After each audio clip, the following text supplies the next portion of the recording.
I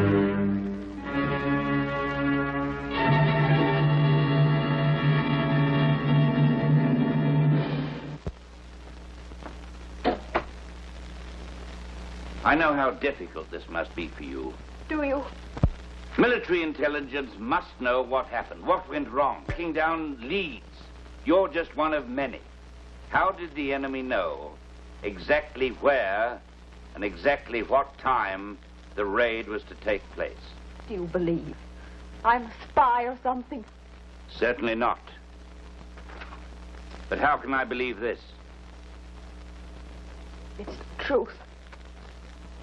I'm not a mental case, you know. It happened just as I said it happened. It was not an hallucination.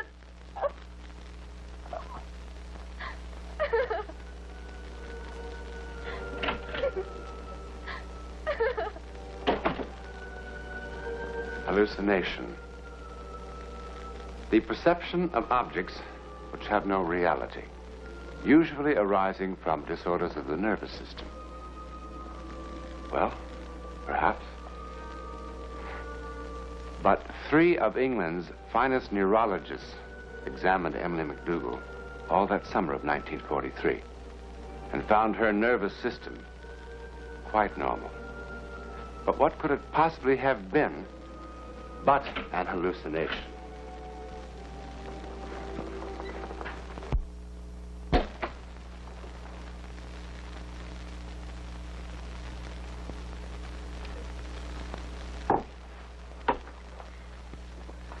Mrs. McDougall, let us discuss some of the minor points of your statement.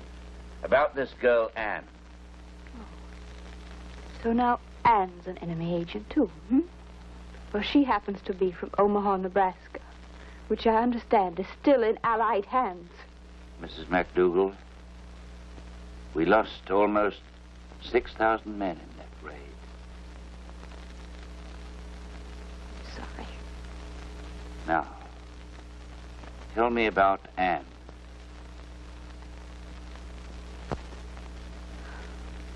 I'd corresponded with Anne for years. One of those pen pal things that start in school and just go on and on. Finally, she was able to afford a European holiday. And in May of 1939, I rented a little house in France, near Loise.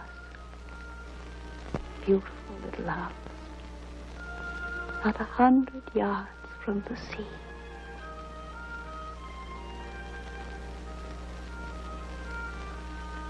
First,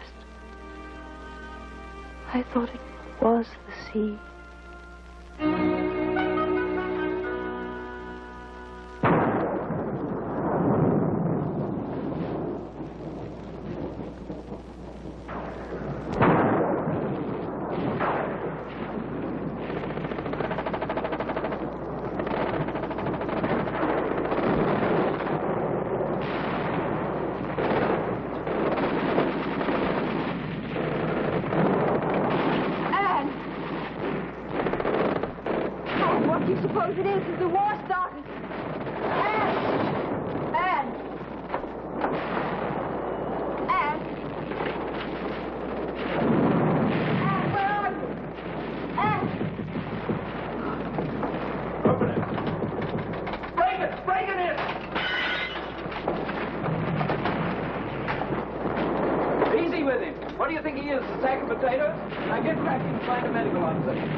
Time now. Shot for the pain, then back to the ship, and a proper hospital. You'll be in top shape in no time at all, sir.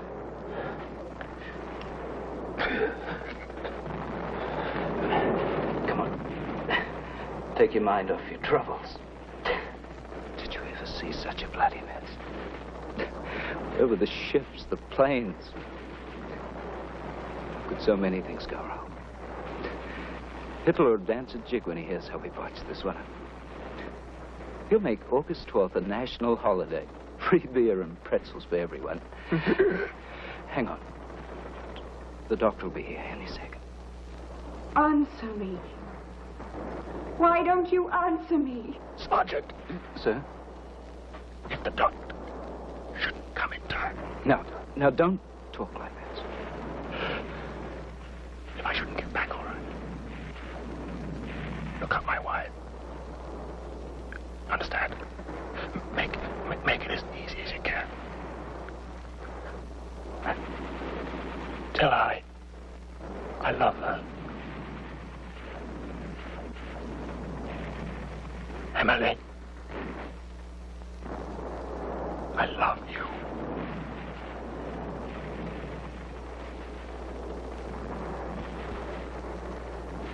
Emily, I love you.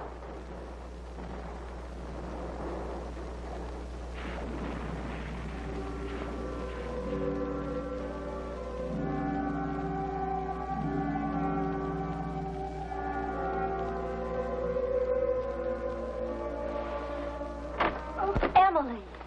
Emily! Stop it! Stop it! What's the matter, darling? Everything's all right? Oh, come on now. Calm down. Did you have a bad dream? Well, it's only thunder, dear. There goes our picnic. It's an awful dream. There was a battle. And they brought this man in. And he was so badly hurt. And as he was dying, he called my name. Emily, I love you. Darling, I thought a librarian was just supposed to dust the books, not read them. The hero dying in battle with the name of his beloved on his lips, just like a romantic novel. It's not funny. But it was only a dream. It didn't seem like a dream. Dreams never do. Now look, we only have a few days left in France and we're going to have fun. You'll be back in that musty library soon enough. It didn't seem like a dream. Now you go back to sleep, darling.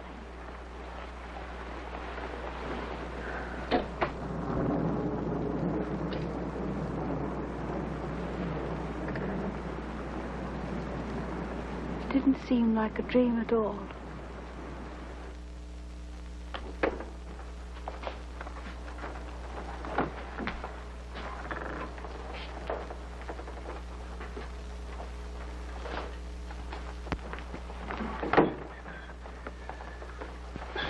I'm sorry. 8 books are the maximum. But I need every one of them. And 10 more beside, to tell the truth. I'm sorry.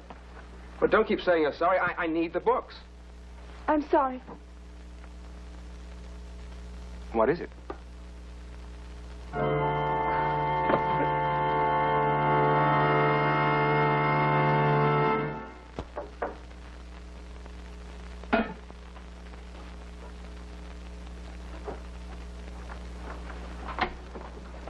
Hello?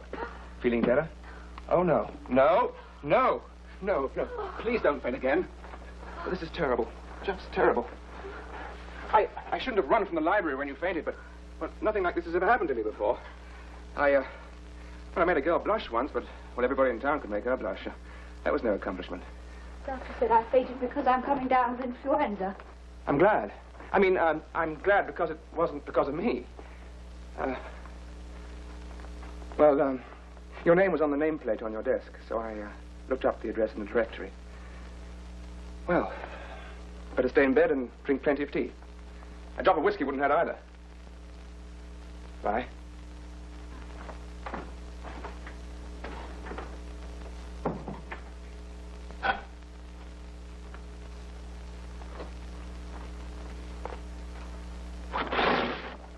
Sir, I'm terribly confused. Oh?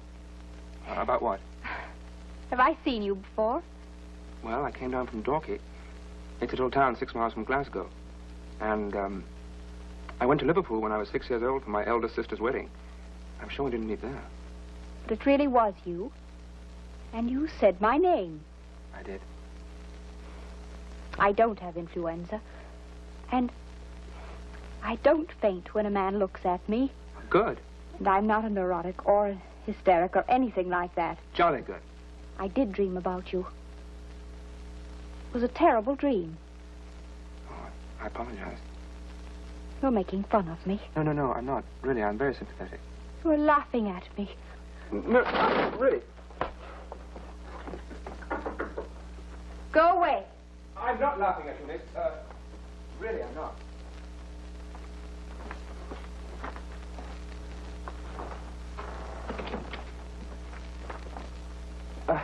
You see, I'm a bit confused, too. Well, no one's ever dreamed of me before. I mean, no one not related to me. And fainting besides. Well, it shakes you up a bit. I know. Well, perhaps you dream of someone else. Someone who looks like me. Well, that's very possible. I mean, I've got a very ordinary face.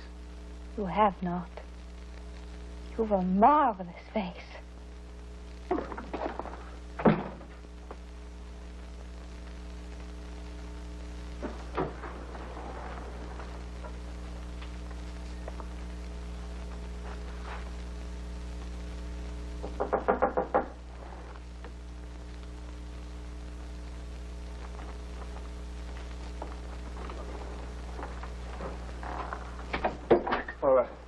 Thank you. But I really haven't, you know. My ears are monstrous, and my eyes don't match. The left one's just a wee bit cockeyed. And, oh, yes, I have extremely weak chin. It's a family characteristic. Won't you have some tea? Oh, yes. I'd love to. You know, we talk like characters in one of those silly comedies where the audience laughs and eats chocolates and everyone knows it's going to turn out all right. But it doesn't turn out all right. No. Oh, no. A creature had a dream. Ate a bit of cheese before dozing off and had a dream. So it can't be. Huh. What nonsense. How do we know it's nonsense? How do we know it isn't? Some of it is true. In the dream, I married you. And now you've asked me. Don't you see? And if in real life we don't marry, is that how we somehow defeat fate? You're making fun of me. All right. I was badly wounded. You were dying. How do you know? Did you see me die? No, not exactly. Do you know I hadn't had one single childhood disease? Not even the measles? What makes you so sure I'm going to die that easily? How do you know I won't die in my own bed at the age of 97, surrounded by 6 generations of loved ones? Oh, Harry! No! We're not going to meet tomorrow night or the night after or ever. I'm all through batting my head against the stone wall of your superstitious mumbo-jumbo. For the future, I wish you nothing but pleasant dreams.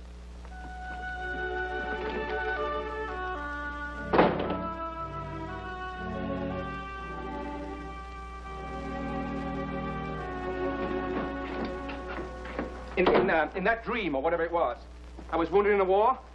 Yes, of course. About the same age as I am now? Yes. What war?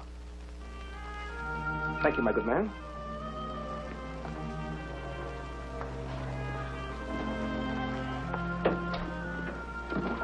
Marry me. All right. Goodbye.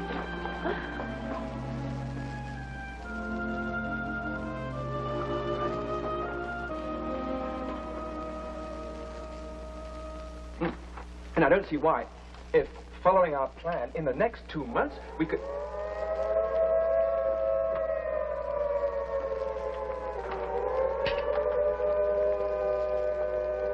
It's nothing to worry about. Just an alert. First day of war is always the worst.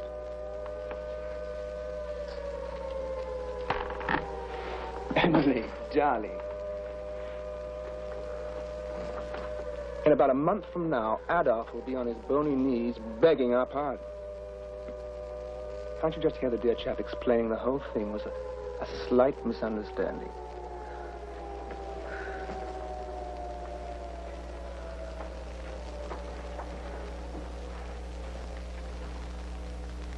Look, If you're at all worried, we'll go down to the basement. I suppose it is safer down there. We're safe here. Well, of course we are.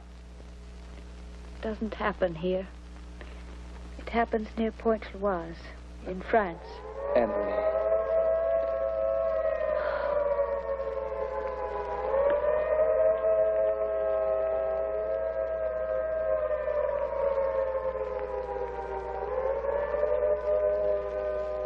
Emily. It's already past August 12th, so it won't happen this year. Please, darling. Is it next August 12th? Perhaps even the August 12th after that. Do you think we might have 2 years? Could we possibly be that lucky? Could we, Harry? Could we? Emily. I love you. Dear Anne, I am approaching another August 12th. But unlike the agony of last year, when Harry's unit was stationed here in England, this year my darling is in Alexandria, Egypt. 5,000 long, long miles from that house, near Pointe-Loise. Hello. Yes, it's me. It's really me. They flew a company of us back for special training at a camp nearby. Very hush-hush. And I'll tell you one thing. There's going to be plenty of long weekend leaves. Well, aren't you even a tiny bit glad to see me? Oh, Harry. So, it's to be this August 12th.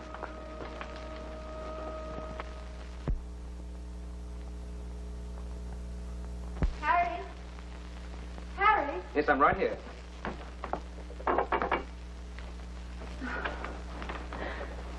I woke up. You weren't there. I thought you'd gone without saying goodbye. Now, would I do a thing like that? I really wouldn't blame you. I've made our weekends here so miserable.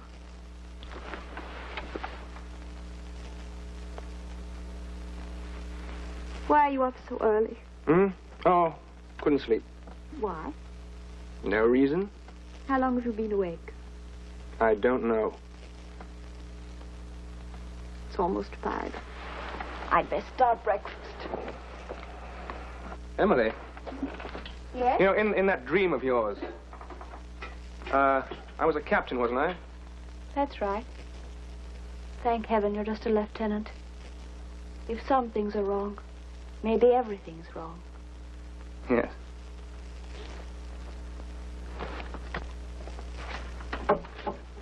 Also, where was that landing to take place again?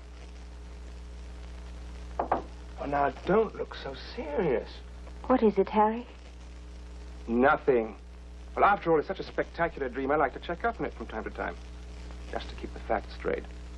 You know the dream as well as I. You know it's Pointe-Loise. We're going to land in Norway. What? Somewhere near Bergen. Darling. Sometime in November. Ah. Is that true? Well, of course. Why didn't you tell me before? I can get court-martialed for even telling you now. Harry, if you ever lied to me about this. I wouldn't. Yes, you would. All right. On some distant August 12th, when GHQ says, off to Pointe-Loise, boys, I shall instantly phone you and say, guess what? What good would that do? If you didn't tell me the truth, I'd never forgive you. Even if my dream were insane. And you came back. Or if you die of your wounds. Until I died, I wouldn't forgive you. Forgive me for what? Sparing you senseless worry? Denying us one honest moment before we said goodbye. Why, you sentimental little... I mean it, Harry.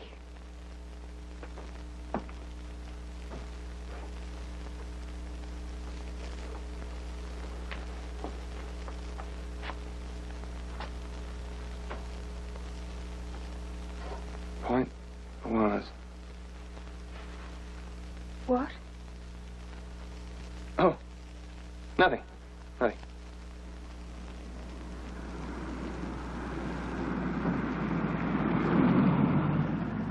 We're almost there. Harry, instead of staying at home, next Friday, why don't we drive down to Henley-on-the-Thames and have a picnic? Harry, Yes, darling? did you hear what I said? Oh, yes, darling. What is it, Harry? You meant what you said before, didn't you? About what? That if I lied to you, you would never forgive me. Well, it's going to be in newspapers anyhow afterwards, so... And you're such an unpredictable little character, you might actually hate me for the rest of your life. It is France.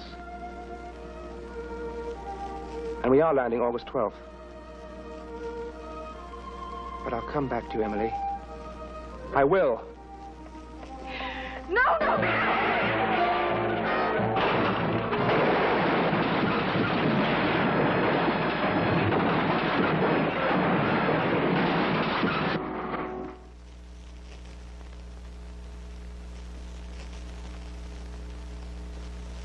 Welcome back. You had a motor accident. You're in St. Martin's Hospital. Was my husband hurt? Just a few scratches, that's all. Now, you must try and get some rest. It's been quite an ordeal. You know, you've been unconscious for almost a week. What day is this? Tuesday, I mean the date. August the 17th. Doctor, will you please tell this soldier that it's pointless to sit in the hall day after day? Harry, darling, you told me they couldn't kill you so easily. You were right. You must You are go right. back to bed at once.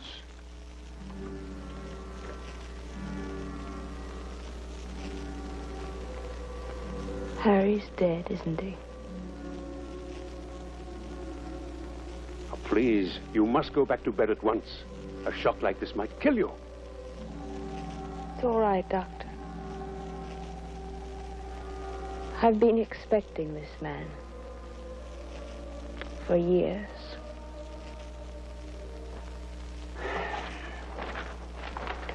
And you expect me to believe that the knowledge of this raid was a dream, an accident in time? Believe what you wish. Mrs. MacDougall, I deal in facts. And the only fact I have is that you were in hospital, unconscious, in a delirium. And in that delirious state, you mentioned again and again the exact time and place of a raid that was yet to take place. He's dead now, poor chap, and you can't hurt him anymore with the truth. Did he mention the raid beforehand to you? Why won't you believe me? And so what did Emily's psychic experience really prove? That fate can't be changed no matter what? Yes, I suppose so. But if Emily had had a second chance, aren't you absolutely certain she would have chosen the dream and those few sweet years with Harry? And what about Harry MacDougall? What would he have chosen? Exactly what he did choose, of course. Because isn't that the whole point about fate? That given any number of second chances, they would always have done exactly what they did do. It would still and always end exactly the same way. Next week, and every week, we'll be bringing you the personal records of the rarest kind of human experience. Man's adventure in the world of the unknown. That mysterious psychic world beyond our five senses. This is your invitation to take with us that astonishing one step beyond.